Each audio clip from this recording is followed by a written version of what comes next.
65% от българите живеят на прага на бедността. Това означава, че месечните им доходи не надвишават 194 лева. С една страна, да работиш беден означава, че ти работиш 8 часа, но ти пари не ти стигат нито да си платиш режимите, нито да си възстановиш работната сила, нито да си огледаш детето. 4 непълнолетни с алкохолно натравяне са приети в токсикологията на Пирогов само през изминалото денонощие.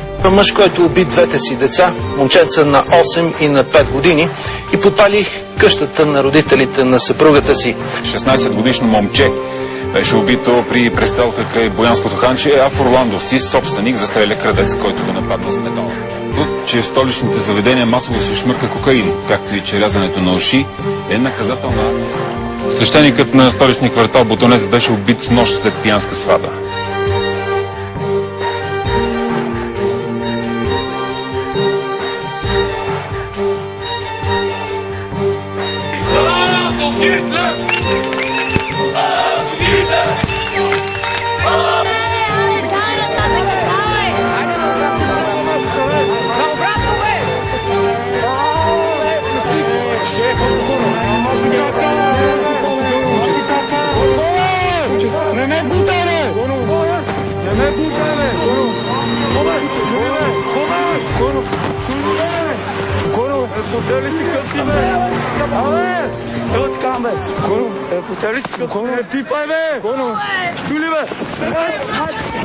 В момента пил ли си?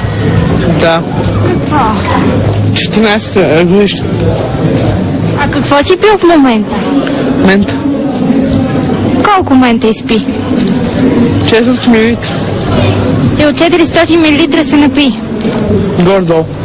А откъде си купи алкохол? От мол. Родителите знаят ли за това? Аз честите бе.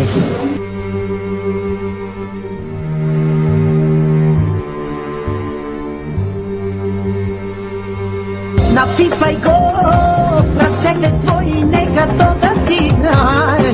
Напипай го, сърцето мое, само тебе то желае. Напипай го.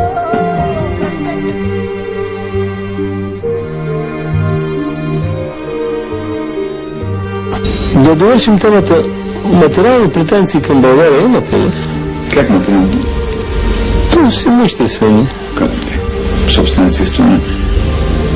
Не. Отнема, това няма се види.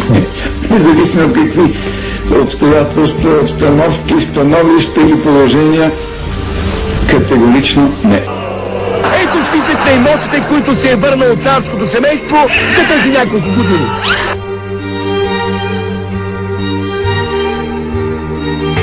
Общо взето царското семейство не е взело повече от 18 500 декара от територията на България.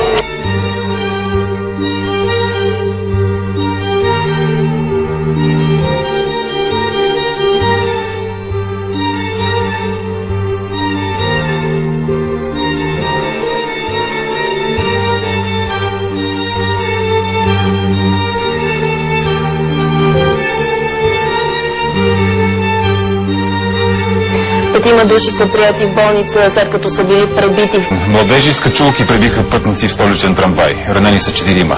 Един от тях, 17 годишен ученик, е с сериозни травми.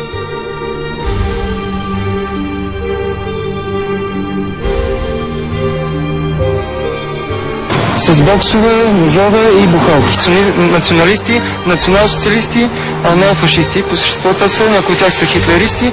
Това момче, което е вътре в момента ученика, той е с 3 рани на главата си. Сериозни рани, нанесени с метален предмет.